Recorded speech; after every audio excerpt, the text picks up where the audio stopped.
Go to your room now, Hana!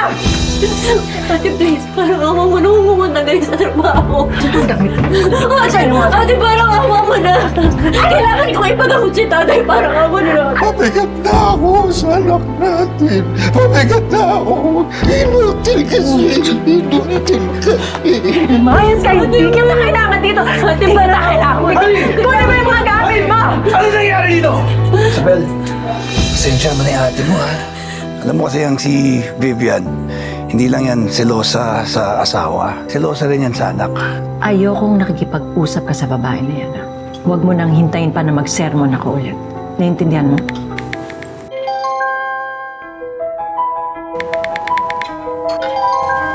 Si Hana.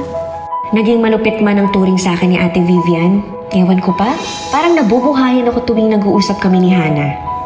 Bigyan niyo po yung baby.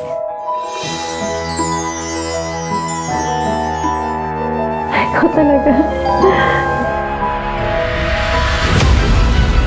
Sabi ko na nga, be. Aagawin mo ba talaga ang anak ko, ha? Makakatikim ka ng impyerno sa akin. Pag-ibig na ako, nakakaisip kay Isabel. Natatakot kasi ako. Baka kung ano lang ginagawa ni Vivian sa kanya, ha? Dito ba ikaw? Ikaw na babae ka. Ang tigas talaga ng ulo mo. Nakuha mo pa talaga makipag-text sa anak ko? Huwag niyang sasaktan ng anak ko, ha? Dahil kung hindi, magkakalabasan na sikreto. Ate, tama na! Mama! Tama na, ate! Tama na po! Ate, wala na! Bitawan mo anak ko, Vivian!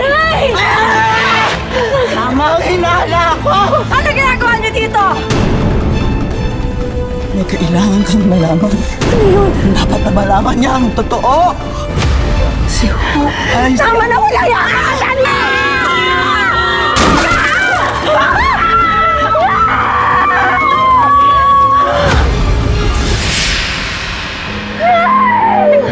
Cora! Cora!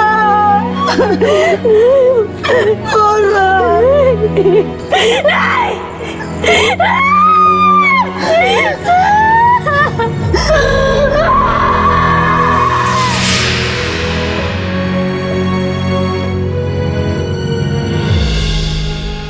Sundan natin ang mas kapanapanabig na tagpo dito lang sa Tadhana.